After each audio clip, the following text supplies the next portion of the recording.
In this video we will explore the brutal reality of life in the World War I trenches, where the mud never dried, the cold never faded, and danger was constant. Beyond the gunfire and explosions, soldiers faced exhaustion, fear, disease, and the ever-present threat of death. Before the story begins, take a moment to imagine what it meant to live day after day in such unforgiving conditions, where survival depended not only on strength, but on sheer endurance. This is the world we're about to step into. Close your eyes, and let the world you know grow distant. The sounds of your room, the hum of the night outside your window, let them soften and fall away. You are going somewhere else now. Somewhere very far from here. Somewhere very far from the warmth of where you lie. We are going back, a long, long time ago, to a place called the Western Front, to the year 1916, to a narrow strip of earth carved into the ground, somewhere in northern France, to the trenches. Picture it slowly, now. There is no sudden arrival. There is no dramatic entrance. There is only a slow, quiet descent. Imagine a long, winding corridor, dug deep into the cold earth. The walls on either side rise above your shoulders. Above them, just barely, you can see the sky, dark now, a bruised gray-black, heavy with cloud. There are no stars tonight. There have been no stars for many nights. The ground beneath your feet is not solid. It gives way, slightly, with every step. It is mud. Not the ordinary kind you might find in a garden after rain. This mud is something else entirely. It is deep and cold. And it has a smell, a dark, mineral, living smell, something between wet clay and old iron. It clings to your boots. It resists you, gently, with every step you take, as if the earth itself would rather you stay still. You are walking slowly along a duckboard, a long, narrow pathway of wooden planks laid across the mud, so that the men who live here do not simply sink. The boards are slick, worn smooth by 1,000 boots before yours. You walk carefully. There is no rush here. There is never any rush, and yet there is never any rest either. The trench is narrow enough that you could touch both walls at once if you stretched your arms wide. But you don't do that here. You keep your arms close. You keep yourself small. The walls on either side are built of sandbags, great heavy sacks of French earth, stacked and pressed together, damp and sagging with the weight of months. In places, they have begun to collapse inward, slowly, imperceptibly, the way everything here seems to be in a state of slow collapse. Between the sandbags, wooden supports have been hammered into the ground, crooked, leaning things, gray with age and moisture. Some have split. Some are wrapped in wire.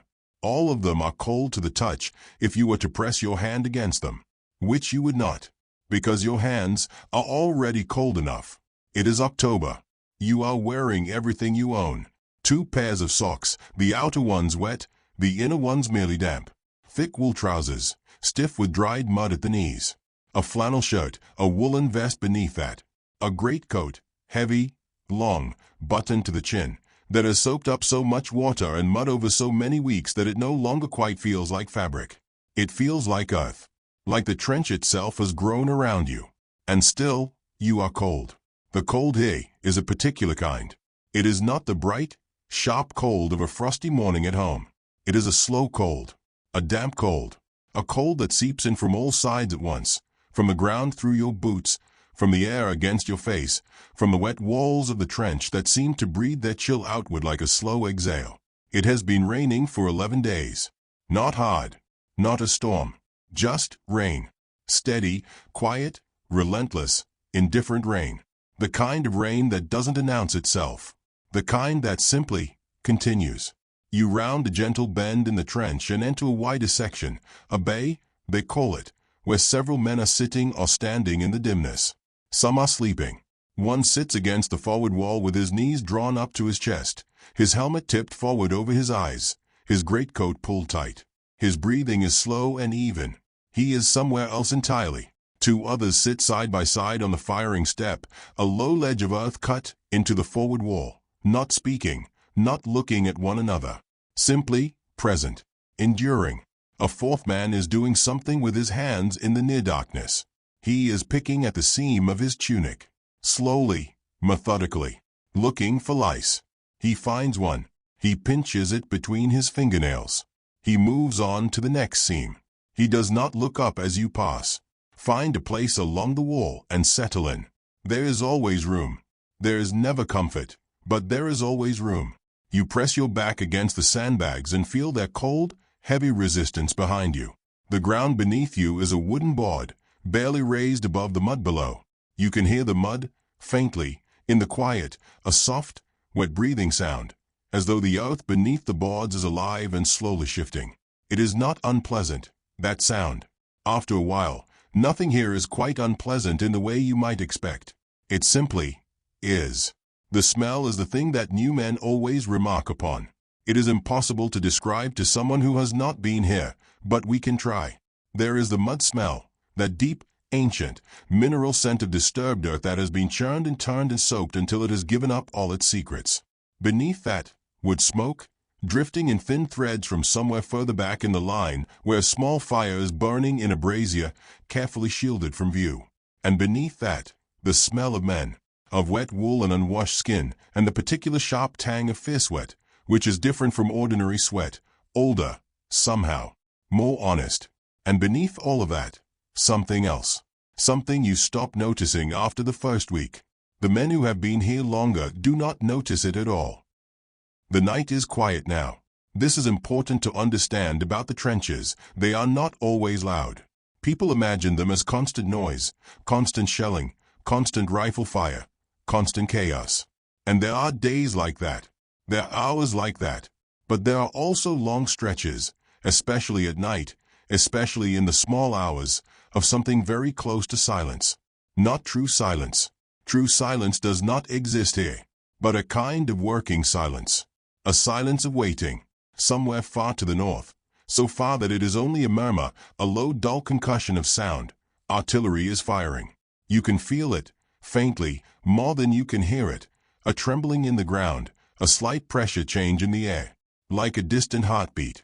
Closer, from somewhere along the wire, a rat moves through the darkness. You hear it briefly, a rustle, a soft splash in a puddle, and then nothing. A man coughs, once, and suppresses it. The rain continues, thin, quiet, steady. Time moves differently here. You will learn that, if you stay long enough. Back home, wherever home is, time has a shape to it. Morning means breakfast and work. Evening means supper and rest. Sunday means church bells and a slower pace. Time has texture there. Landmarks, things to push against. Here, time is flat. It stretches in all directions without feature. You may find yourself uncertain, sometimes, what hour it is, what day it is, whether it is Tuesday or Thursday, whether this week or last week. The days blur at the edges and bleed into one another, like the mud bleeds into the boards beneath your feet, like the sky bleeds into the earth at the horizon, that long, low, indistinct horizon of broken ground and wire that you are not supposed to look at during daylight.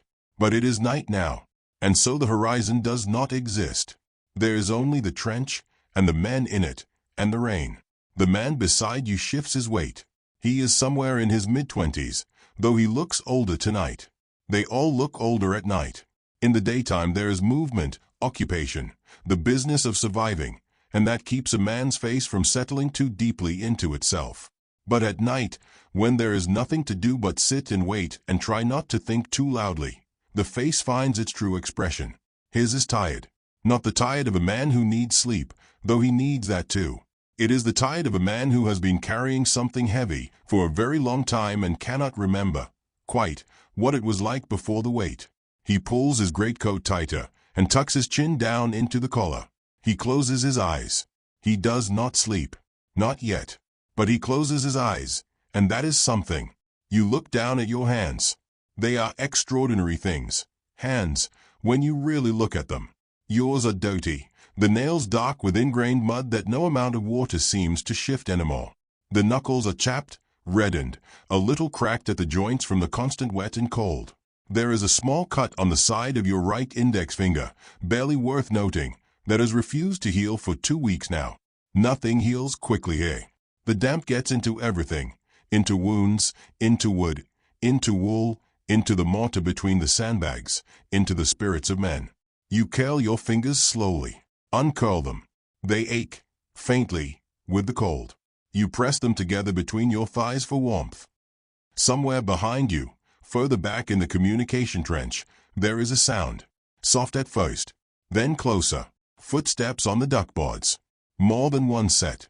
And beneath the footsteps, a quiet clanking. The sound of metal against metal, muffled by cloth, but unmistakable once you know it. The ration carriers. 2 men appear around the bend in the trench, bent low under their loads. One carries a large covered pot suspended from a wooden yoke across his shoulders, an awkward, ungainly thing, swaying slightly as he walks, one hand pressed to the side of it to keep it from swinging. The other man has a canvas sack over each shoulder, bulging and heavy, and a stack of tin mess tins wedged under one arm. They move without speaking. They have done this walk many times. They set the pot down at the wider bay, without ceremony. The man with the sack begins passing out the mess tins. A loaf of bread, dense and slightly stale, broken roughly into portions. A tin of bully beef for every 2 men. A small square of hard cheese. And from the pot, stew. The word stew is generous. It is hot liquid with things in it. That is the most accurate description. The things in it are not always identifiable. There is a grayish quality to it, and a smell that is aggressively savory in the way that very cheap food often is. It has been carried for nearly a mile through the communication trenches, through rain, through the dark, balanced on a man's shoulders. It is the best thing you have eaten all day. You eat slowly. There is no reason to rush, and besides, the heat of the tin against your palms is something to be preserved as long as possible. You hold it in both hands and let the warmth seep in through your cracked, aching fingers. Around you, the other men eat in much the same way. Quietly, economically, without complaint.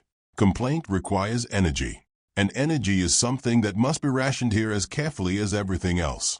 The bread is chewed slowly. It is dense enough that slow chewing is not a choice so much as a necessity. Someone tears off a piece and passes the remainder without looking up.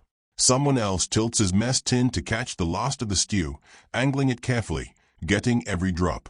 The pot is empty within minutes. The ration carriers take it back without a word and disappear again into the darkness of the communication trench, their footsteps fading, the soft clank of the empty vessel growing fainter and fainter until there is only the rain. A man produces a small tin from inside his tunic. He opens it with the care of someone handling something valuable. Inside, there is tobacco. Not much. The tin is barely half full. The tobacco inside is slightly damp, as everything here is slightly damp, and it will not burn as cleanly or as evenly as it ought to. It will require relighting. It will taste of the trench. He does not care. He pinches a small amount and begins to roll it slowly, by touch, without looking down. He has done this so many times in the dark that his hands know the shape of it without instruction. The paper, the pinch of tobacco, the slow, careful roll, the lick of the paper's edge. He cups his hand around the match when he strikes it. The flame, for just a moment, illuminates his face. It is an ordinary face. Young, beneath the grime. A strong jaw, still boyish. Eyes that reflect the flame briefly before the match goes out. He draws on the cigarette. Exhales slowly. The smoke drifts upward in a thin gray thread and disappears into the night air above the trench. He offers it, wordlessly, to the man beside him. The man beside him takes it, draws, passes it back. This is the whole of the transaction. No words are needed. Breathe in and out. Let your own breath slow now to match the pace of the world we are in. There is nothing to do for a while. That is, strange as it may sound, a kind of mercy.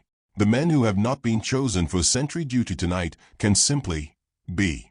They can sit or lie as best they can on the narrow firing step, or lean against the sandbag wall with their eyes closed and their chins on their chests.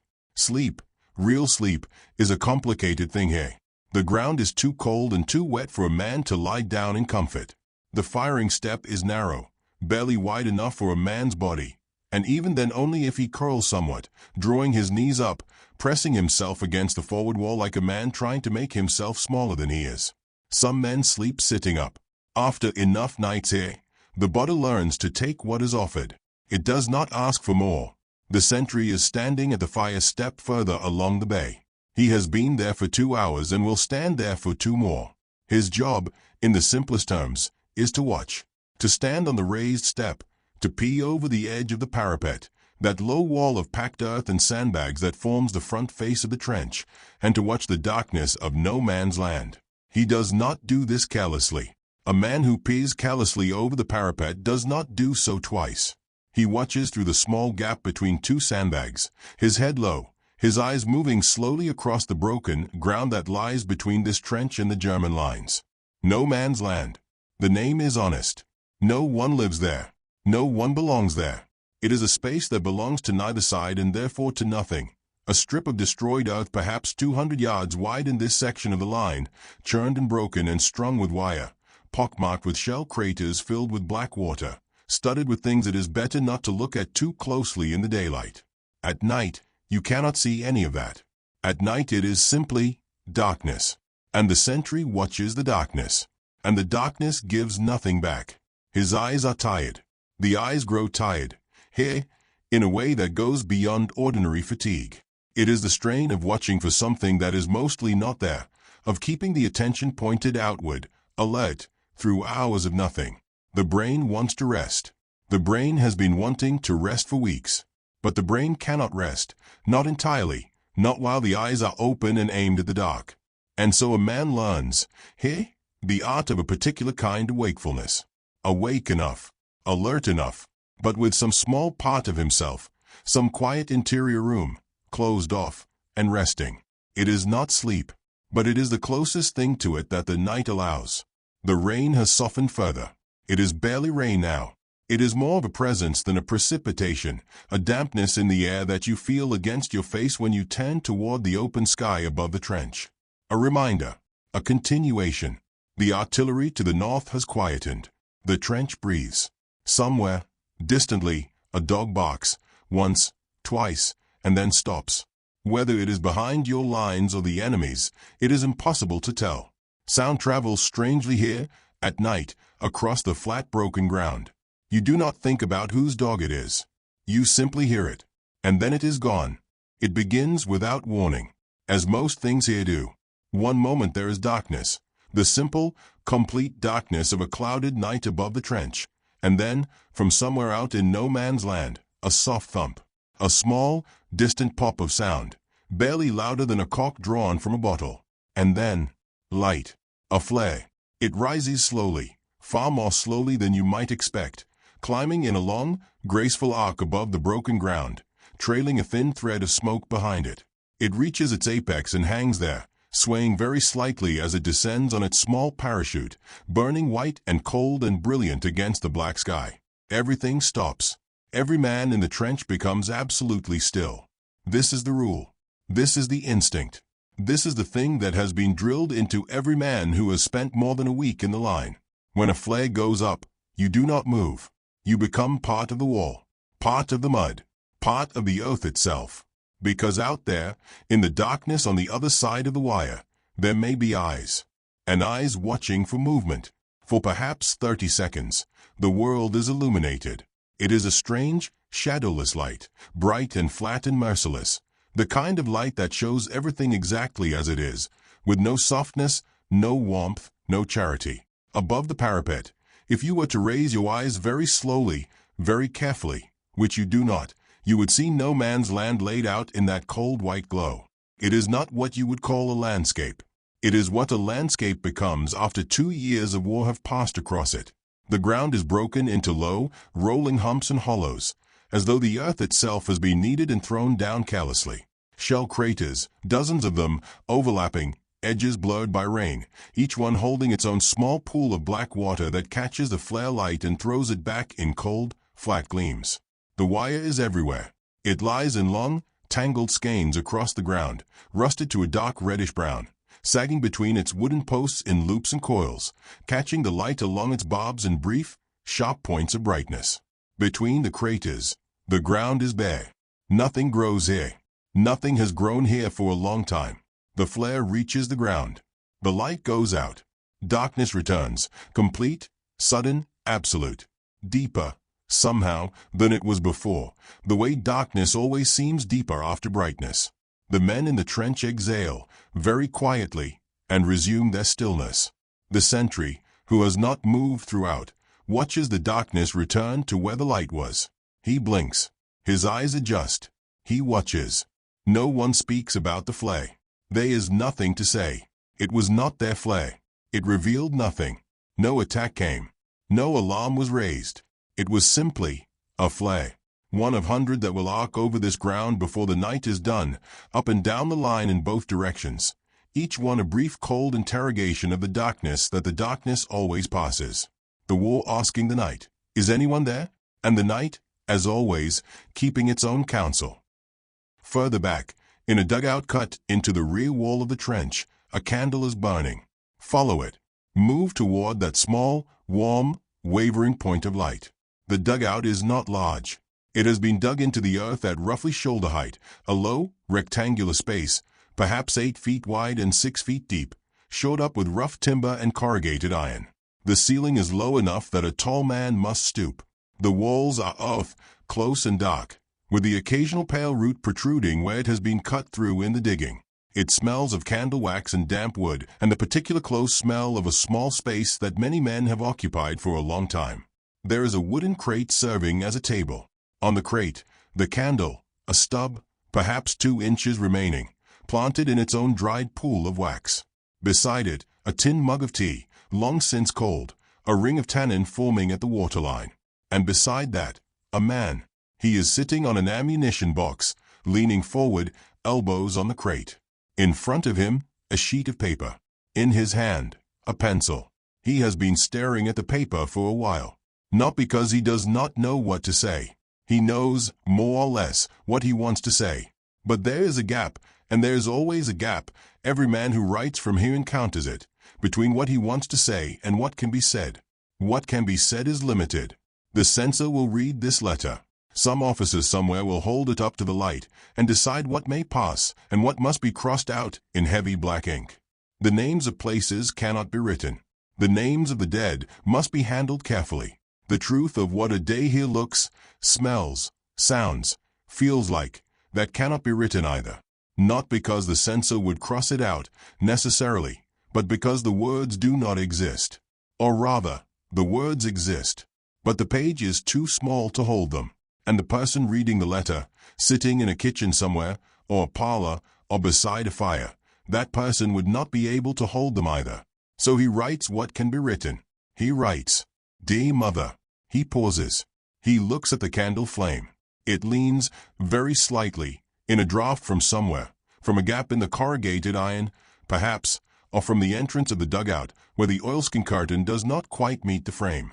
It steadies. He looks back at the paper. I am well. We have been having a great deal of rain, which makes things rather uncomfortable, but we manage well enough and keep our spirits up. He stops, reads it back to himself. Keep our spirits up. He is not sure, exactly, what his spirits are doing. Up is not quite the right word. Enduring, perhaps. Persisting. Maintaining. By an act of will that has become so habitual he no longer notices the effort of it, a forward-facing quality that resembles optimism only from a very great distance. But he does not cross out what he has written. He continues, I think often of home and of Sunday dinner and of the garden in the evening. I should very much like to see the garden again. He stops again. The garden. It exists somewhere in the back of his mind with a vividness that surprises him sometimes. The particular green of it in summer, the smell of it after rain, a real rain, a clean rain, not this rain, the wooden gate that has always needed painting, the apple tree in the corner with the low branch that catches the washing if the wind is wrong. It is so ordinary.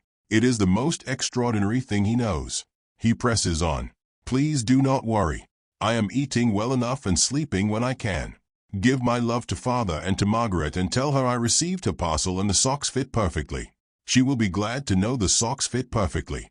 He thinks of Margaret, his younger sister, 16, the last time he saw her.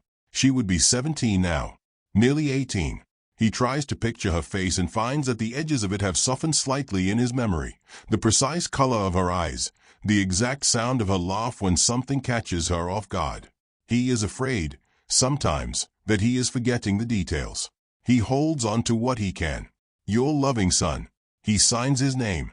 He reads the letter over once. It says almost nothing. It says everything he is permitted to say. He folds it carefully, twice, and tucks it into the envelope he has been carrying, slightly bent, in the breast pocket of his tunic for 4 days, waiting until he had the light and the moment and the stillness to fill it. He seals it. He writes the address on the front. The handwriting is neat, deliberate. The handwriting of someone who was taught to take care with letters, who sat at a school desk, once, and practiced the shapes of words with a teacher watching. He sets it aside. He picks up the mug of cold tea and drinks from it anyway. The candle burns lower. Outside the dugout, the trench is quiet. The sentry watches the darkness. The sleeping men sleep. The rain continues its soft, patient work upon the earth, deepening the mud by fractions, filling the shell craters by degrees, seeping through every gap in every sandbag, every crack in every board, finding its way, as water always does, down and down and down. The night has reached that hour. You will know it, wherever you are, in whatever bed you lie, when the world feels most still, most distant from the morning, most entirely itself. It is not peaceful here, but it is quiet. Somewhere along the trench, a voice, low, nearly a whisper, your turn. That is all. 2 words, spoken without particular feeling, the way a man says something he has said many times before, and will say many times again. Not unkind. Simply, matter of fact. The language of a place that has stripped most things down to their essentials. The man being woken stays slowly. He has not been deeply asleep. No one is ever deeply asleep here. Not truly. Not with the cold and the mud and the particular alertness that living in this place instills, permanently, in the body. But he has been somewhere. Some interior country that was warmer and quieter than this one. He comes back from it reluctantly. He opens his eyes. For a moment, just a moment, there is confusion. The low earth ceiling, the closeness of the walls, the smell, the sound of the rain, and then recognition. Of course. Of course. He sits up slowly, pulling his greatcoat around him, pressing his helmet down onto his head. He reaches for his rifle and finds it by touch, the cold wood of the stock, the colder metal of the barrel. He stands, carefully, in the narrow space. The man who woke him is already settling into the spot he has vacated, lowering himself with the slow care of someone whose joints ache, which is everyone here, after long enough, and pulling his coat tight. He is asleep again, or close to it, within minutes. This is the mercy of exhaustion. When the body is tired enough, it does not ask questions. It simply goes. The new sentry moves to the fire step. He climbs up, 1 foot, then the other, and takes his position. He is perhaps 20 years old. His name is Thomas. We will call him Thomas, though it does not matter, really, what his name is. He could be any of 10,000 men standing at any of 10,000 fire steps along this line on this night. But we will call him Thomas, because he is here, and he is specific, and he deserves a name. Thomas looks out over the parapet. Darkness. The rain on the broken ground. The wire, invisible, present. He settles his weight onto both feet and begins to watch. A little further along the bay, 2 men are awake. They are not on duty. They are simply awake, the way men sometimes are in the deep middle of the night, when sleep has retreated for reasons the body does not explain. They are sitting side by side on the firing step, not watching, simply sitting, their backs against the forward wall, their rifles leaning beside them. One of them is older, perhaps 30, perhaps a little more. His name, for our purposes, is Albert. He has a broad, plain face and large hands and the patient, unhurried quality of a man who was, before all of this, probably a farmer, or a laborer, or someone else accustomed to long hours of physical work and the particular philosophy that comes with it, that most things, given time, will either resolve themselves or not, and that worrying is an expenditure without return. The other is younger, perhaps 22, quick-eyed, even in the dark. His name is Will. They have been sitting in comfortable silence for a while. It is Will who speaks first. Do you think it'll be like this all winter? His voice is very low. A murmur, really. The question is not urgent. It is the kind of question a man asks not because he expects a useful answer, but because the silence has gone on long enough that words feel necessary, like a small fire in a cold room. Albert considers the question with appropriate seriousness. Probably, he says, after a moment. Will nods slowly. This is not a surprise. It is not even, really, bad news. It is simply confirmation of what the body already knows. My feet haven't been dry in 3 weeks, Will says. I'm not complaining. I know. I'm just saying. I know, Albert says again. A pause. The rain. The distant, bell of their tremor of guns somewhere to the north. What do you miss? Will asks. Albert thinks about this. Bacon, he says, with complete seriousness. Will almost laughs, catches it just in time, compresses it into something that exits through his nose rather than his mouth. A small, genuine, quiet sound. Bacon, he repeats. Proper bacon. In a pan, with the fat rendered right down so the edges go crisp. Albert pauses, apparently revisiting this image with some attention. And eggs. 2 of them. And bread that isn't. He stops, searching for the word. Brick, Will offers. Brick, Albert agrees. Yes. Another silence. It is not an uncomfortable silence. It is the silence of 2 men who have said most of what there is to say to each other over many weeks, and have arrived at a place beyond the need to fill every gap. A silence that is, in its own way, a form of companionship. I miss my dog, Will says, after a while. What sort? Terrier. Small. White, with a brown patch here.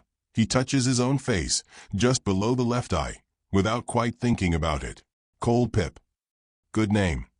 He used to sleep on the end of the bed. My mother used to say he wasn't allowed, but she always let him anyway. You could hear him. When you were nearly asleep, you could feel the weight of him settle on your feet. He stops. The weight of a small dog on the end of a bed. The particular warmth of it. How impossibly far away that is. He'll be there when you get back, Albert says. Not as a promise. Not as a certainty. Simply as something to say. A small, plain offering. Yes, Will says. He will.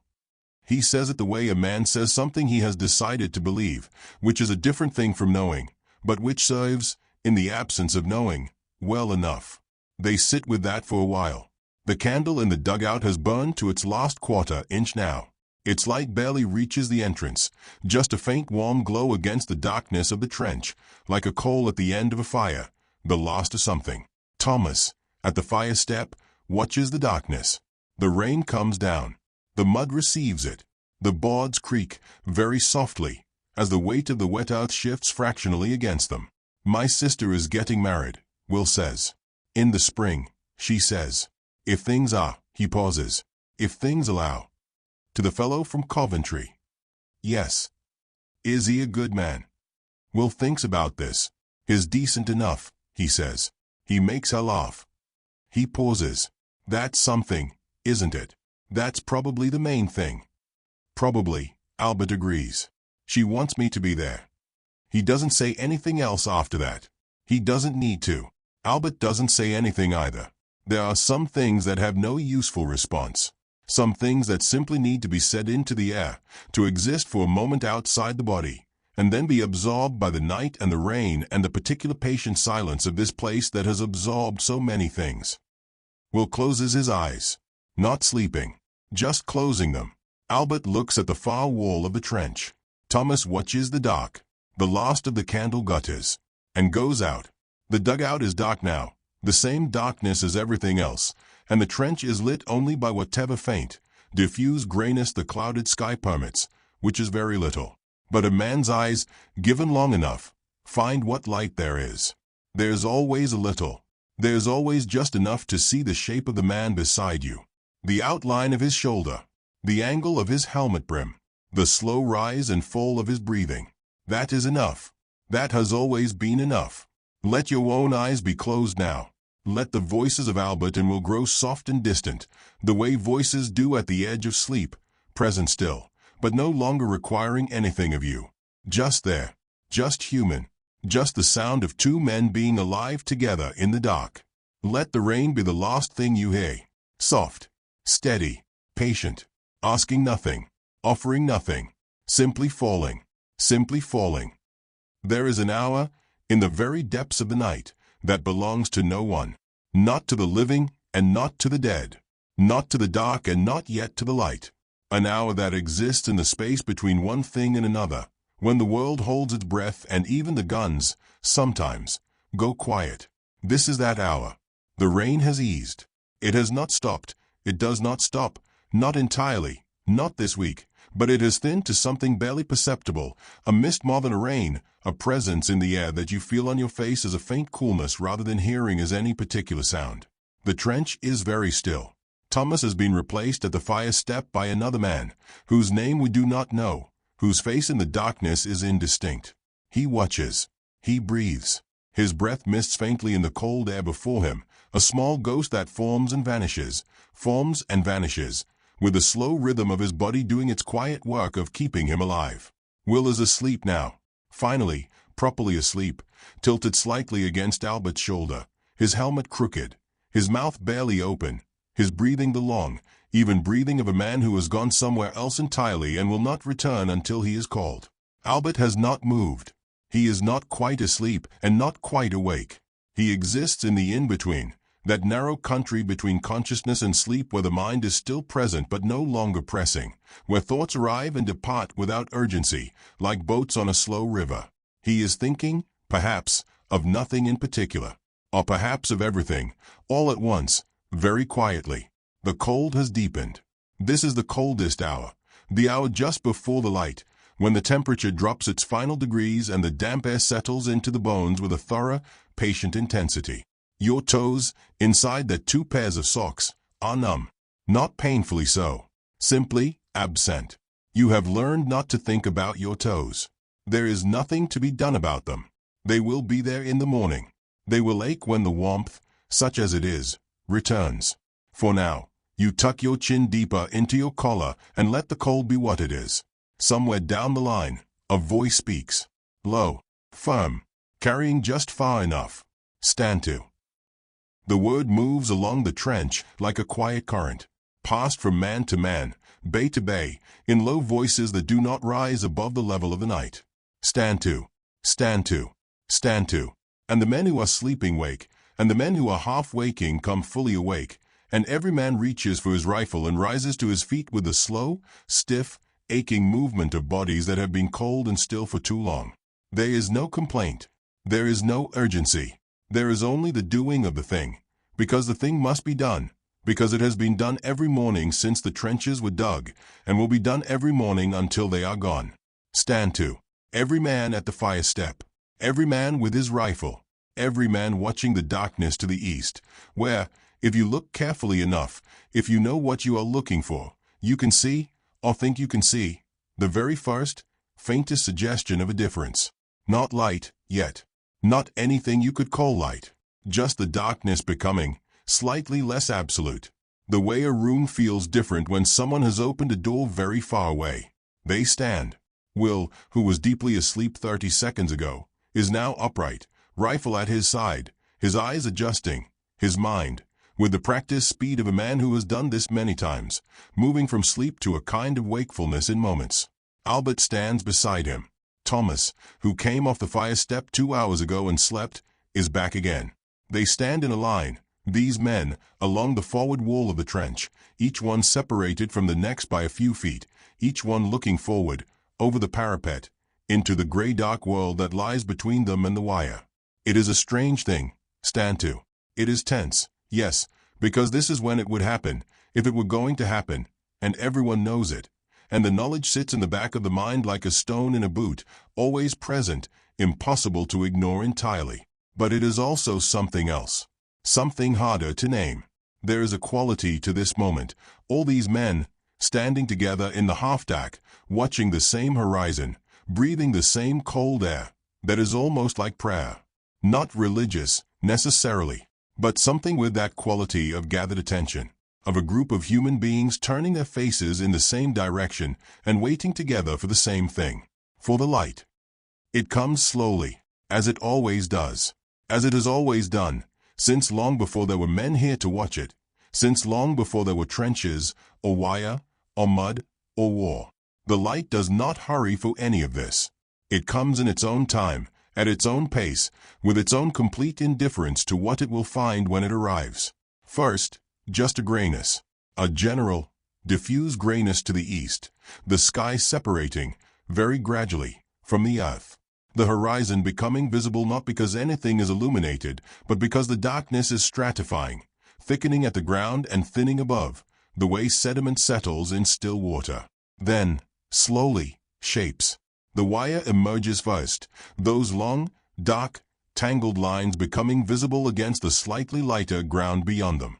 Then the nearest shell craters, the closest ones, just beyond the parapet, their rims a slightly different dark from the dark of the mud around them. The world assembles itself, piece by piece, out of the night. Without drama, without announcement, simply arriving. A bird sings. Somewhere behind the lines, far back, beyond the communication trenches, beyond the support line, somewhere in what remains of the landscape beyond all of this, a bird sings. It is a single, clear, rising phrase. And then silence. And then it sings again. The men on the fire step hear it. No one says anything. But several of them, without quite deciding to, turn their faces very slightly toward the sound. Stantu ends without ceremony. The sergeant moves along the trench, and his passing is the signal, not a spoken order, just his presence, moving from bay to bay, and the men understand and step down from the fire step one by one, and resume the business of being alive in this place. Another night has passed. The rum comes shortly after Stantu. It is carried in a heavy stone jar, dark brown ceramic, stoppered, unremarkable to look at. The jar is passed from man to man, and each man holds out his mess tin, and into each mess tin goes a small, precise measure. Not much, barely a mouthful. But the smell of it alone is something, warm and dark and complicated, a smell that has no business being here, in this cold and this mud, and is therefore all the more remarkable for being here. You hold the mess tin in both hands. You bring it to your lips. The rum is warm. How it has remained warm is a small mystery that no one questions. It simply is. Warm and dark, and burning very slightly as it goes down, not unpleasantly, spreading a slow, genuine heat from the center outward, reaching into the cold corners of the body with a patience and thoroughness that nothing else here manages. You hold that warmth for a moment, just a moment. Let it spread. Let it reach your hands, your chest, the backs of your aching knees. Let it be, for just this moment, enough. The light is fully gray now. The day has arrived, such as it is. The rain resumes, softly, barely more than a mist. The trench settles back into its rhythms. And somewhere, far away, you are warm and still, and the night has carried you here safely, through all of it, to this quiet gray morning. Rest now. Just rest. The day does not arrive with any great sense of occasion. It simply is. Gray light, filling the trench from above like water filling a vessel. Slowly, evenly, without preference. The sky above the parapet is the color of old pewter. Not dark, not bright. Simply gray, in the particular way that October in northern France is gray, a gray that feels permanent, structural, as though the world has always been this color and is merely reminding you of that fact. The rain continues. Of course it does. The morning begins, as mornings here always begin, with the inspection. The sergeant moves along the trench with a purposeful, unhurried air of a man who has a list of things to look at and intends to look at all of them. He is not tall, the sergeant, but he carries himself with a compactness of authority, a stillness in the shoulders, a steadiness of gaze, that communicates, without any particular effort, that he has been here longer than most and intends to be here longer still, and that the best way to ensure that outcome is to attend, carefully and without complaint, to every small thing. He looks at the fire step. He looks at the sandbags, noting where a new one is needed, where a sagging section must be shot up before the weight of wet earth pushes it inward. He looks at the boards. He crouches, briefly, and peers beneath the duck boards at the water level below. The water level is, as it almost always is, too high. He stands, makes a note in a small, battered notebook that he keeps in his breast pocket. The notebook is swollen with damp, its pages rippled, the pencil marks inside it blurred at the edges but still legible, still recording the small, necessary accountings of this place. A section of revetment on the left wall needs attention. The pump will need to run for 2 hours this morning. 3 more sandbags required at the northern end of the bay. He moves on. The pump.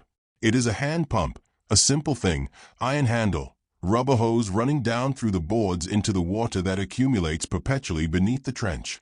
The water cannot be stopped. It comes from above, from the rain, and from below, from the waterlogged French soil that cannot absorb any more and simply releases it upward. The trench exists in a permanent state of flooding that is only prevented from becoming total by the daily, sometimes hourly, operation of the pump. This morning it is Private Davies who works the pump. He is a small, quiet man with a methodical quality, the kind of person who does what needs to be done without making it into anything more than what it is. He takes hold of the iron handle and begins. Up and down, up and down. The rhythm of it is slow and even and not unpleasant to listen to, a soft mechanical breathing, the sound of the water moving through the hose and out through the drainage channel cut along the base of the rear wall. Up and down, up and down. Davies pumps, and the water moves, and the trench remains habitable by the narrowest of margins, and that is enough. Around him, the morning rituals unfold. These rituals, surprisingly ordinary. Thomas, who has been awake since before dawn, who should by any reasonable measure be beyond exhaustion, is cleaning his rifle. He sits on the firing step with the weapon broken down across his knees, working a pull-through, a weighted cord with a cloth patch at the end, through the barrel with the slow, careful attention of a man who understands, in the most direct and practical way possible, why this matters. A clean rifle is not a preference. A clean rifle is a life. He works the pull-through once, twice, holds the barrel up toward the gray sky, and peers through it with one eye closed, checking the bore. Again, he is satisfied. He begins to reassemble the rifle with the same care, each part finding its place, the metal cold under his fingers, the mechanisms clicking together with a soft precision that is, in its own way, reassuring. The rifle is a thing that works the way it is supposed to work. In this place, that is not nothing. Will has found, from somewhere within the mysterious interior economy of his greatcoat pockets, a small piece of mirror. It is perhaps 3 inches across, a fragment, not a whole, and its edges are wrapped in a strip of cloth to prevent cutting. He holds it up at an angle, peering at his own reflection with an expression of frank assessment. He has not shaved in 4 days. The face that looks back at him from the scrap of mirror is not, he is willing to admit to himself, at its finest. The stubble is dark and uneven. There is a smee of mud on his left temple that he has apparently been carrying since yesterday without noticing. His eyes are tied in a way that the mirror shows honestly, without diplomacy. He produces a safety razor from the same inexhaustible pocket. There is no hot water. There is, in fact, barely any water at all. What is in his canteen must last, and he uses a very small amount, cold from the canteen, applied to his face with his fingers, followed by a thin scrape of soap from a diminishing bar. He shaves with the careful, slightly pained concentration of a man doing a delicate thing under difficult circumstances. He nicks himself, once, just below the jaw. He presses a thumb to it briefly, with the patience of a man who has learned that most small injuries, if simply acknowledged and held for a moment, will resolve themselves. It stops. He finishes shaving. He examines the result in his fragment of mirror. Marginally better, he decides. He puts the mirror away. Somewhere along the trench, something remarkable is happening. A man is singing, very quietly, barely above a murmur. He may not be entirely aware that he is doing it. The song is something simple, a music hall tune, the kind that attaches itself to the inside of the skull and lives there indefinitely, requiring no encouragement to resurface. He hums the melody, then sings a few words under his breath, then returns to humming. The men nearby do not comment. One of them, without appearing to make a decision about it, begins to hum along. Not the same tune, quite, but close enough. The morning settles into its long, slow middle. This is the largest portion of the day in the trenches, the hours between stand-to and stand-down, between the 2 moments of peak alertness that bracket each day, when there is nothing particular to do except exist in this place and wait for the day to pass. Men find their ways through it. Some sleep, properly now, wrapped in their greatcoats, tilted against the wall in postures that would look deeply uncomfortable to an outside eye but have, through repetition, become ordinary. The body adapts. The body always adapts, given enough time and sufficient exhaustion. Some read. There are books here, passed between men until the spines are broken and the pages are soft with handling. A novel, its cover long gone, its author unknown, being read for the second time by a man who cannot quite remember how it ends. A pocket Bible, the thin pages edged in red, open not necessarily for religious purpose, but for the comfort of the familiar, the known words, the known rhythms, something that has not changed and will not change regardless of where you are when you read it. Some write, more letters, always more letters. The connection to home must be maintained, repaired, refreshed continuously, like the sandbags, like the boards, like everything here that tends constantly toward deterioration and requires constant tending to hold its shape. Davies pumps. Up and down, up and down. The water moves. The rain falls. The gray light holds. You are very still now. Your breathing has slowed, somewhere over the last hour, to the long deep rhythm of a body at rest. The sounds of the trench are around you still, the soft percussion of the rain, the distant low voice of the guns far to the north, the creak of the boards, the occasional low murmur of men's voices, but they have lost their edges. They are simply the sounds of a world going on, of things continuing, of time, in its slow and indifferent way, passing, which is all that is required of it, which is, in fact, everything. Let it pass. Let the gray morning hold you. Let the sounds wash over and around you and carry you further into the stillness that is waiting, just below the surface of things, always, always, waiting. The morning has passed without event. This is not nothing. In this place, a morning that passes without event is a morning to be grateful for. In whatever quiet, unspoken way a man here allows himself to feel gratitude. It is not the loud gratitude of relief, not the gratitude of a near miss, of something terrible that almost happened and didn't. It is quieter than that. More like the gratitude of a man who has walked a long distance and found, at the end of it, that his legs still carry him. A basic, bodily, wordless acknowledgement that the thing which needed to happen, the simple continuation of being alive, has happened again. Another morning, accounted for.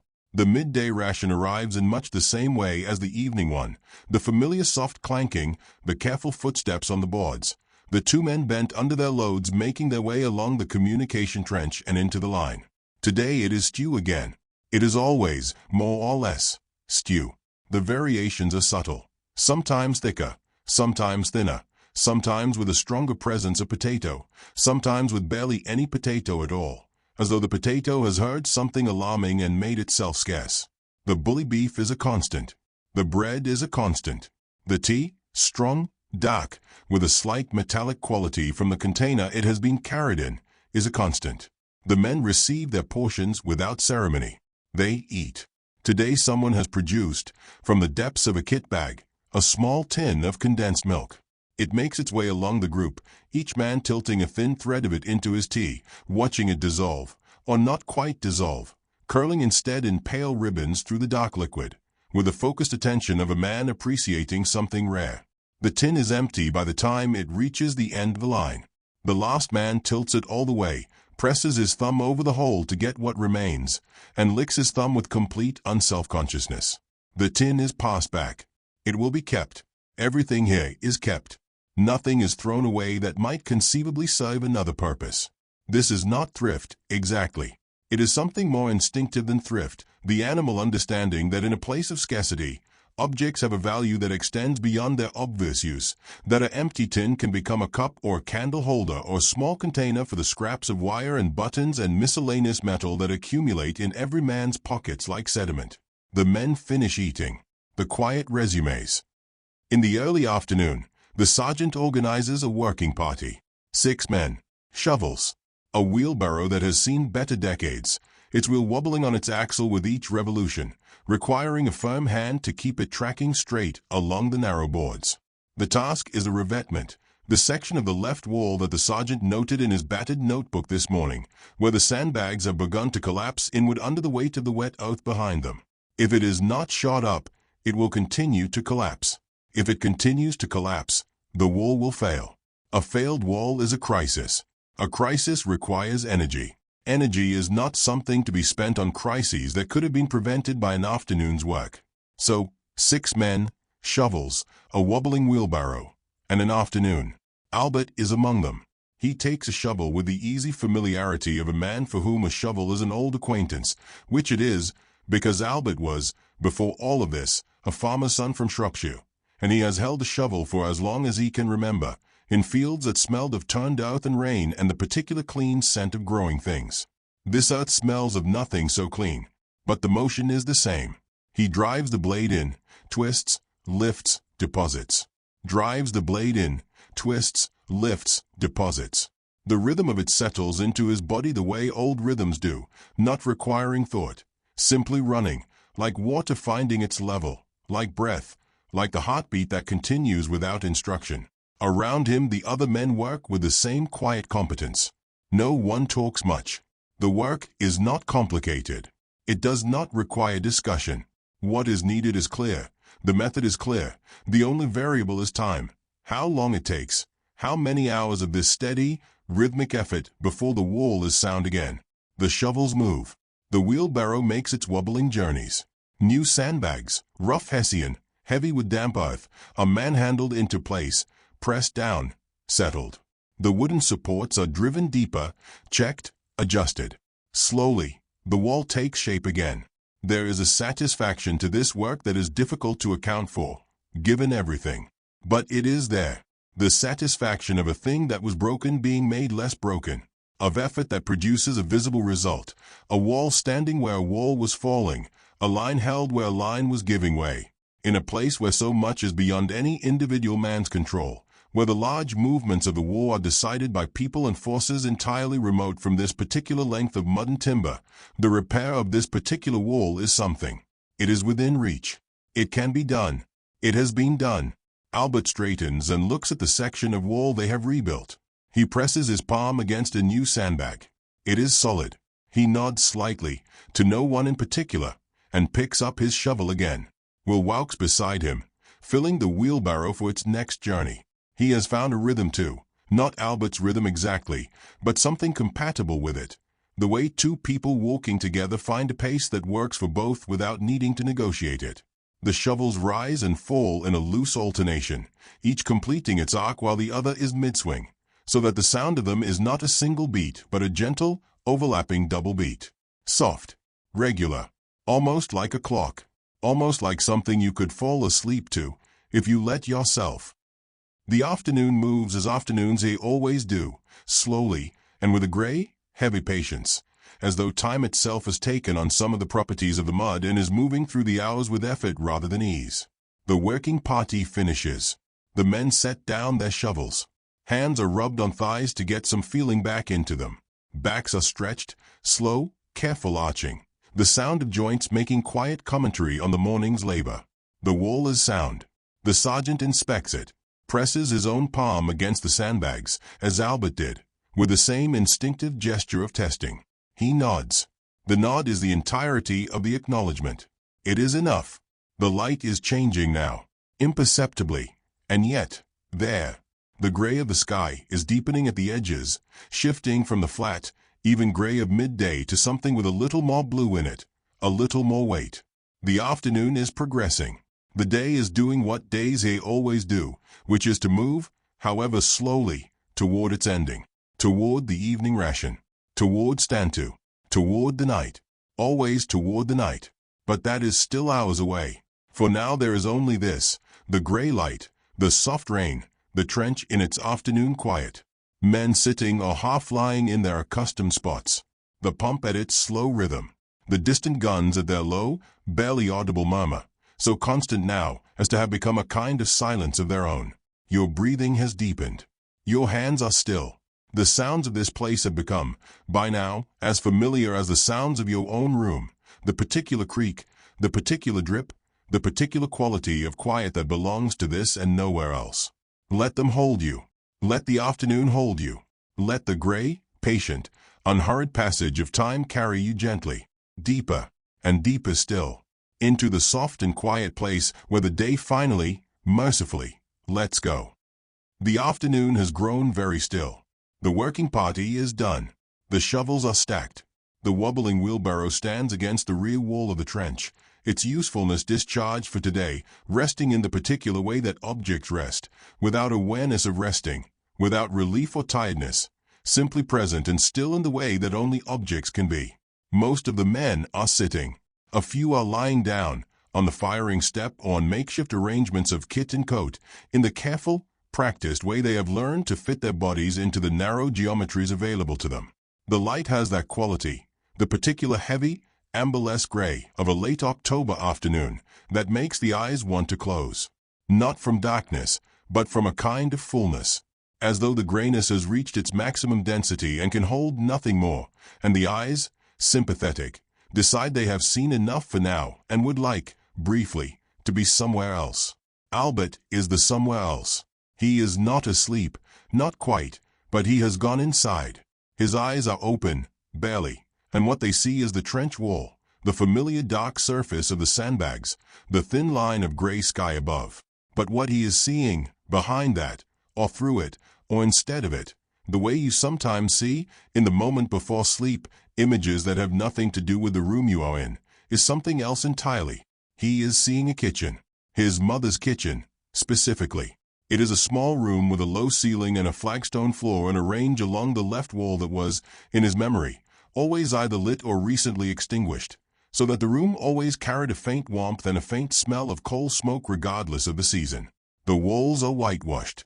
There is a dresser against the far wall, dark wood, slightly uneven on its legs, the shelves holding a collection of plates and cups that have not all matched each other for as long as he can remember, accumulated over years from various sources, various occasions, each one slightly different in color or pattern, and all of them together making something that is more interesting than a matched set would be.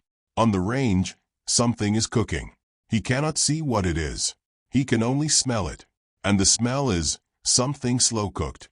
Something that has been on the heat for hours, that has had time to become itself completely. Something with onions in it, and something with herbs, and underneath all of that something deeper and richer, the smell of a thing that has been tended.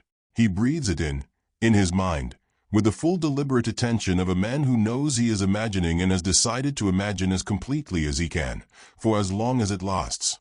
His mother is in the kitchen. She is not doing anything particular.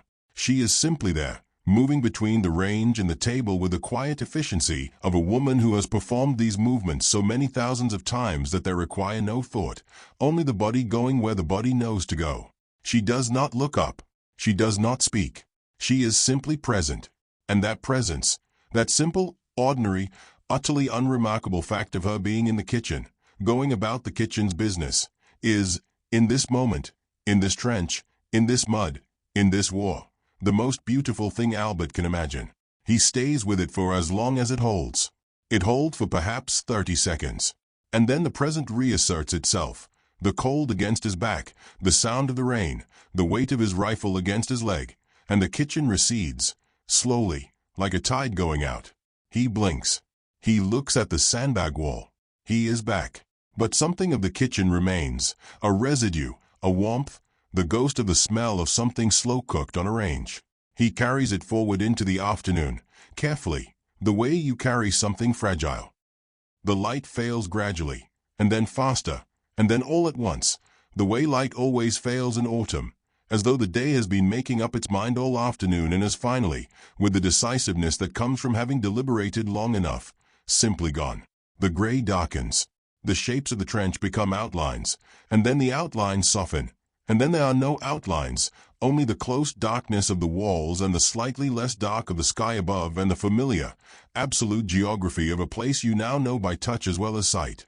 The sergeant's voice, when it comes, is almost unnecessary. The men are already moving. Stand to. Evening stand to is different from morning stand to. Morning stand to happens at the end of a night. The men are tired and cold. And there is the particular alertness of a body that has been awake too long, strung thin, sensitive to everything. But there is also the knowledge that the light is coming, that the darkness, however much it is pressed in the night's small hours, is in retreat. Evening stand-to is the other side of that. The darkness is arriving. The men take their places at the fire step with the same calm, the same discipline, the same rifle in hand, eyes forward steadiness. But there is something in the posture that is different, a kind of bracing, the setting of the self against what is coming. Another night, the trench in the dark, the long hours, Thomas is at the fire step again. He watches the darkness gather over no man's land, that slow process of erasure, the wire disappearing first, then the near craters, then the broken ground up close, until there is only darkness and the sound of the rain and whatever is out there, if anything is out there, going about its own invisible business beyond the wire. He watches. His eyes are steady. His breathing is slow and even. He has done this many times. He will do it many more. He watches. Stand to ends. The men step down. The night has begun. And so we have come around again, as days do, as nights do, as everything here does, cycling back through the same hours in the same order, the same rituals at the same intervals, the same cold and the same mud and the same rain and the same darkness arriving at the same time and staying for the same long hours before the same gray dawn makes its slow, unhurried reappearance. There is a word for this, perhaps. Monotony is one word, though it is not quite right. It is too negative a word for something that also contains, folded inside it, a kind of stability, a kind of reliability. The night will come. The night will pass. The morning will come. These things are certain. In a place where very little is certain, this is not nothing. The ration carriers are on their way. Somewhere in the communication trench, two men are bent under their familiar loads, making their careful way forward through the dark. The pot is warm. The bread is stale. The tea will be cold by the time it arrives. It will be enough. The night has deepened. You can feel it, not see it, not hear it exactly, but feel it, the way the dark has thickened since stanto, become more absolute, more committed to itself. This is the same darkness as last night, and the night before that, and all the nights before that, going back and back through the weeks to whenever it was that a man first climbed down into this trench and looked up at this particular rectangle of sky. The clouds are low tonight. No stars. No moon. Just the close, soft ceiling of the overcast, pressing down gently, holding the world in. The ration carriers came and went. The pot was emptied. The tea was drunk while it still held some warmth, which was not long, but long enough. And now the trench is settled into its night self, that particular configuration of stillness and watchfulness, of men sleeping and men awake and the dark between them, that it takes on every night with the reliability of something well practiced. Will is asleep. Albert is nearly there, that familiar country of the in-between, thoughts arriving and departing without urgency, the body heavy and still and grateful for stillness. Thomas is at the fire step. He is always, it seems, at the fire step. Or perhaps it only seems that way because we keep finding him there, which is itself something, a kind of faithfulness, a constancy that the night requires and that Thomas, without making anything of it, provides. He watches. The darkness watches back. A flare goes up, not from the German lines this time, from somewhere to the left, further along the British trench, one of their own, sent up to interrogate the dark on this side of the wire. The light blooms upward, that familiar cold white flowering, and the world appears again briefly, the wire, the craters, the bare and broken ground, all of it exactly as it was last night, as it was the night before, as it will be tomorrow night. Nothing has moved. Or if something has moved, it has been careful enough and still enough at the right moment to be indistinguishable from the general stillness of the destroyed ground. The flare descends. The light goes out. Thomas blinks. The darkness returns, and he watches it return, and he adjusts, and he goes on watching. There is a quality to this, to Thomas's watching, to the patient, steady, night after night return to the fire step and the parapet and the deck, that is something more than duty. Something has happened to him over the weeks and months of this that is not quite describable as hardening, which implies a loss of feeling. It is more like a settling, a finding of the floor. He has gone down through the initial shock of this place, through the fear that was large and present in the early weeks, through the exhaustion, through the homesickness, through the phases of this that he does not have names for, and he has arrived somewhere, not at peace, not at acceptance, exactly, but at a place where he can stand at the fire step in the dark and watch and breathe and simply be here, without requiring it to be anything other than what it is. That is not a small thing. That is, in fact, a very large thing, wearing the appearance of a small one. Further along the trench, in a bay we have not visited before, there is a man sitting against the rear wall with his knees drawn up and his hands folded in his lap. His name is Shaw. He is perhaps the oldest man in this section of the line, 34, which is not old by any normal measure, but which is old here, where most of the men are 10 years younger and carry themselves with the particular quality, not of youth exactly, but of a time in life when the future still feels long and various and full of unhappened things. Shaw has been a soldier before. Not this war, a different one, in a different place, a long time ago now. He does not speak of it. There is no need to speak of it. It is simply a fact of him, visible in small ways to anyone who has spent time around him, in the particular economy of his movements, the absence of the flinch that newer men carry, the way he has of looking at a problem in this place and seeing not catastrophe but logistics. He has been here before. Not here exactly, but here. Tonight he is thinking about his daughter. She is 7 years old. Her name is Clara, and she has her mother's eyes, very dark, very clear. The kind of eyes that look at you with a directness that children have before they learn to modulate it, before they learn that looking too directly at someone can make that person uncomfortable. Clara has not yet learned this. Clara looks at everything with the full force of her attention, openly, without strategy. He misses that. He misses being looked at like that, as though he is simply himself, simply her father, simply the person who knows where the good climbing trees are and how to whistle through a blade of grass and why the moon looks bigger near the horizon. He cannot answer that last one, actually. He has always meant to find out. He will find out. When he is home, he files it away, that question, that intention, in the same interior place where he keeps all the things he will do and say and find out and attend to when he is home, the growing list that has become, over the weeks and months, not a source of anxiety but a source of something almost like comfort. There are things to go back to. There are questions to answer. There is a girl with dark, direct eyes who will look at him and simply see him, and he will be able to look back, and that will be, when it happens, everything. Shaw closes his eyes. He does not sleep immediately. He sits with Clara for a while, in the interior, the particular Clara of his memory, small and specific and vivid, the weight of her on his knee when she climbs there, the smell of her hair, the sound of her voice which is, like all children's voices, completely unlike any other sound in the world. He sits with all of it. The trench around him is quiet. The rain falls. The dark holds. And Shaw, in his interior country, is somewhere else entirely, somewhere warm and small and lit by a lamp, and Clara is there, and the evening is long, and there is nowhere to be and nothing to do and all the time in the world for questions about the moon. The night moves on, slowly, as it always does, as it will. The guns to the north have gone quiet entirely now, or perhaps they are still firing and the distance has swallowed the sound, or perhaps you have simply stopped hearing them, the way you stop hearing the clock in a familiar room after long enough, the way the body stops registering what is constant. The rain is the rain. The mud is the mud. The dark is the dark.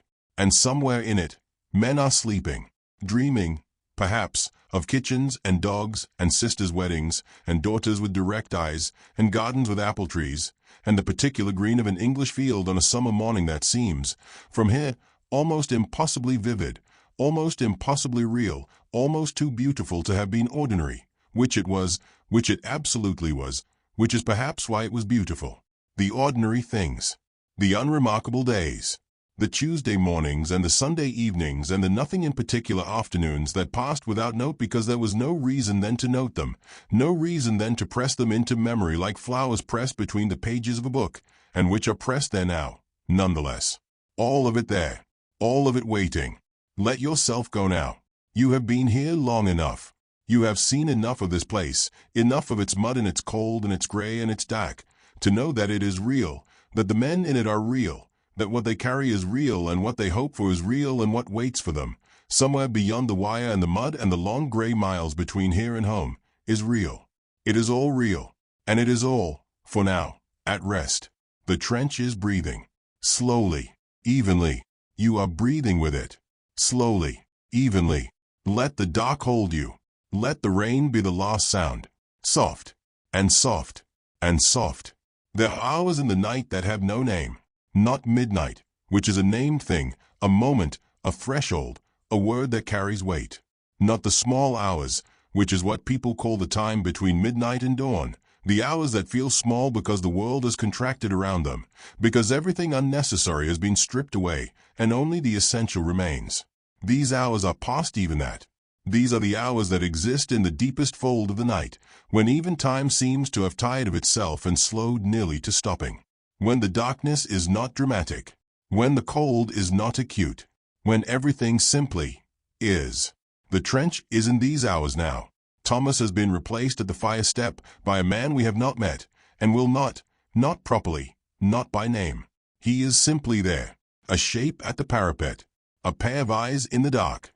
He is doing what Thomas did and what the man before Thomas did, and what every man on every fire step up and down this line is doing right now, in these same nameless hours, in the same darkness and the same rain.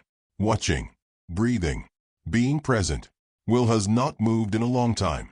He is on the firing step, curled slightly, his greatcoat pulled around him, his helmet tilted forward over his eyes. His breathing is the slow, deep, tidal breathing of a man who has gone far enough down into sleep that the world can no longer reach him easily. His face, what can be seen of it beneath the helmet brim, is young in sleep in the way that faces are young in sleep, all the effort gone out of it, all the held and braced and maintained expressions released, leaving only what is underneath, which is just a young man, just a face, just a life. Albert sits nearby, not sleeping, not quite awake, existing in that habitual in-between that has become, for him, a kind of rest in itself.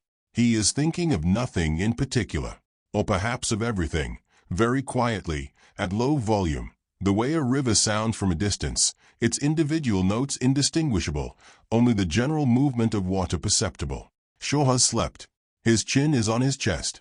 His breathing is steady and slow. Somewhere in his sleep, perhaps, Clara is there, with her direct eyes and her questions about the moon and her weight on his knee. Perhaps. Sleep keeps its own counsel. The rain is very gentle now. It has been rain for so long that it has become less a weather event than a condition of the world, part of the atmosphere of this place, the way the smell of the mud is part of it, the way the cold is part of it, the way the sound of the distant guns is part of it. Always there, always gentle, always falling. Let us stay here for a while, just here, without moving toward anything, without requiring anything to happen. The mud along the base of the rear wall glistens faintly in the darkness, barely visible, the faintest possible sheen where the rain has accumulated in the narrow channel there and reflects what little light the sky permits. It is not beautiful, exactly, but it is present. It is real. It has a quality. That faint, cold gleam along the bottom of a dark wall, that is its own thing, that belongs to no other place and no other hour, that exists here and now and nowhere else. The wooden boards are dark with wet. The sandbags are dark with wet. Everything here is dark with wet. The wet is so constant, so total, so thoroughly worked into every surface and substance and seam, that dryness has become a theoretical concept, something that exists in memory, in imagination, in the idea of places that are not this place. A dry coat, a dry floor, the particular sound a dry boot makes on a dry stone, a clean, hard sound with nothing soft in it. Can you remember that sound? It is very far away. Somewhere in the trench, something has shifted. Not a threat, nothing alarming. Just the slight settling of the earth in the rear wall, the infinitesimal subsidence that is always happening, that the mud is always performing in its slow and patient way. A soft sound, almost like breathing, like the earth drawing a slow breath in its sleep, which is perhaps what it is. The man at the fire step, the unnamed, unintroduced man, the shape at the parapet, blinks. His eyes are tired. They have been tired for a long time, but they are open, and they are watching, because this is what is required of them, and because he is the kind of person this place has made him, or perhaps the kind of person he already was before this place simply confirmed it, who does what is required. Not heroically, not with any particular feeling about it. Just does it. Watches. Breathes. Stays. A rat moves somewhere in the darkness beneath the boards. The soft, purposeful sound of it. The small splash of its feet in the shallow water under the duckboards. The brief scratch of claws on wet wood. And then silence. The rat has been here longer than any of the men. It knows this place in ways they do not. Every gap in the boards, every drainage channel, every buried and half-buried thing beneath the mud that has accumulated over 2 years of this. It moves through the night with absolute confidence in the geography of this place. And then it is gone, and the night closes over the space where it was. Think of all the things that are happening right now. All the things that are always happening, everywhere, at once.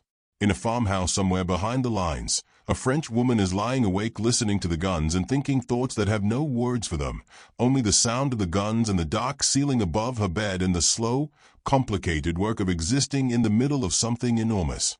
In a field hospital 2 miles back, a nurse is walking a corridor at this same hour, her footsteps quiet on the stone floor, her lamp casting a small and moving circle of warmth through the dark. In a village further still, a dog is sleeping in a doorway. Just sleeping. Dreaming, perhaps, in the simple animal way of dogs, legs twitching, the body pursuing something through some interior field that exists only in the dream. In England, it is this same hour, the same darkness. In a kitchen somewhere, a kitchen that smells of coal smoke and something slow cooked on a range, a woman is also lying awake. She is not thinking about the guns because she cannot hear the guns. She is thinking about the letter that has not yet arrived and about the one before it, which said the socks fit perfectly, which said we keep our spirits up, which said I think often of the garden.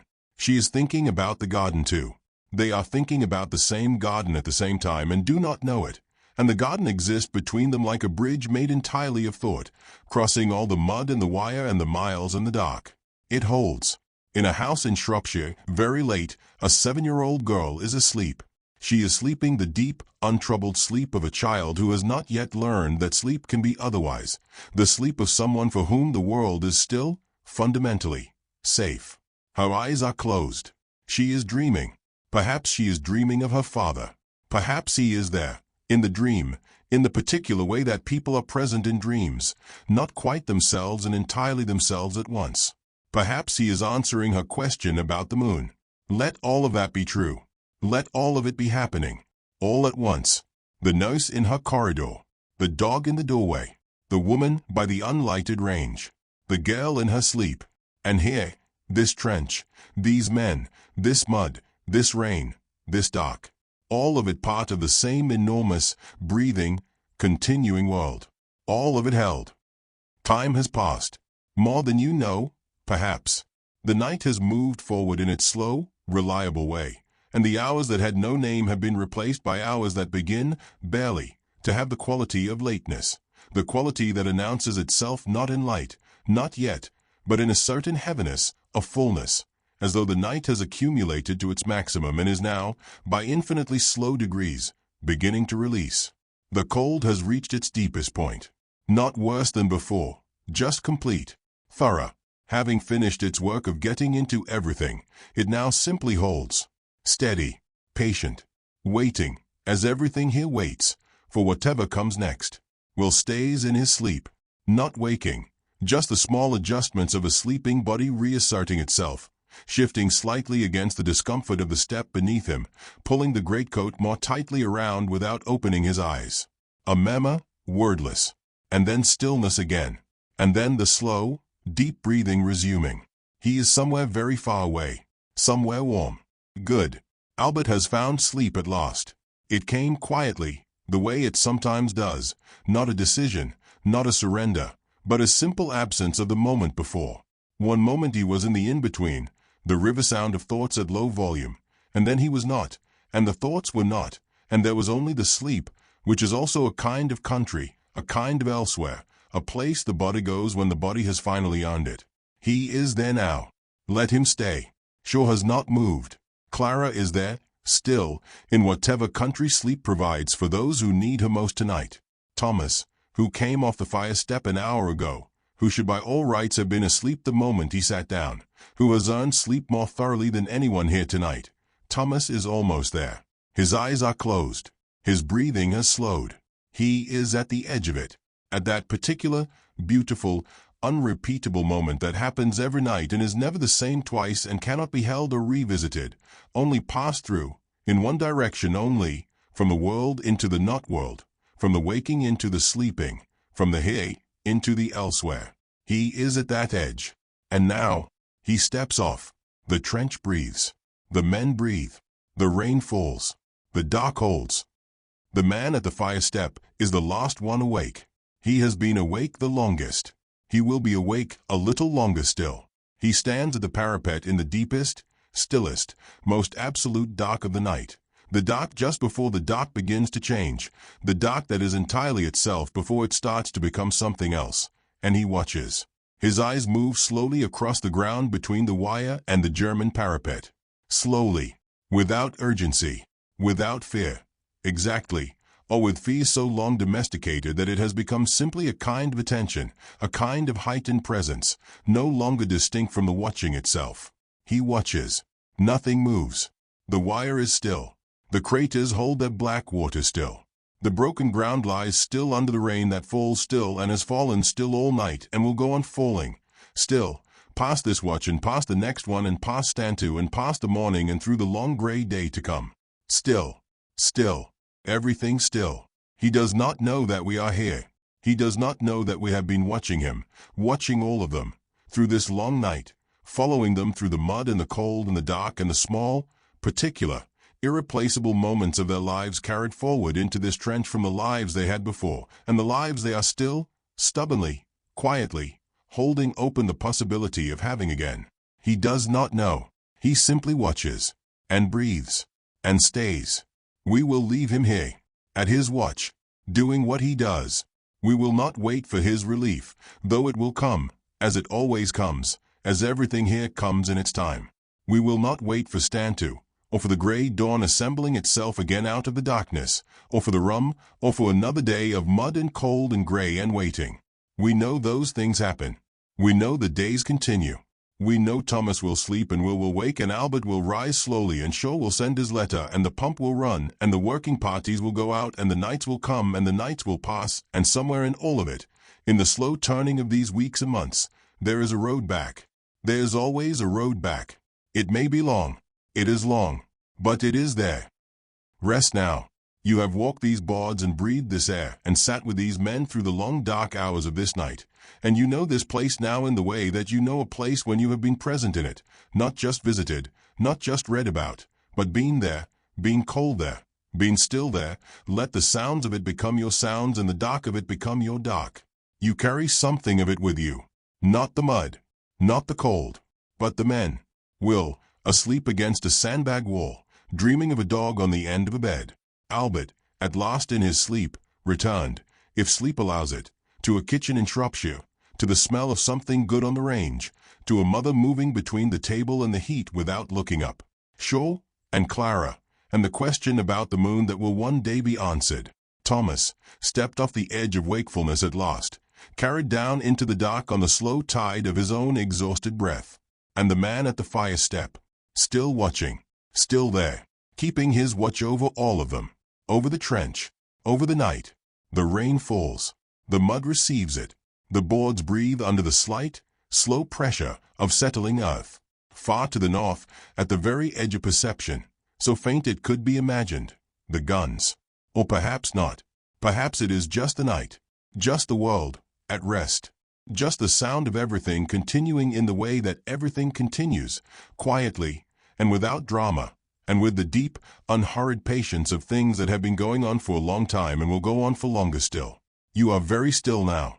Your breathing is slow. Your hands are open.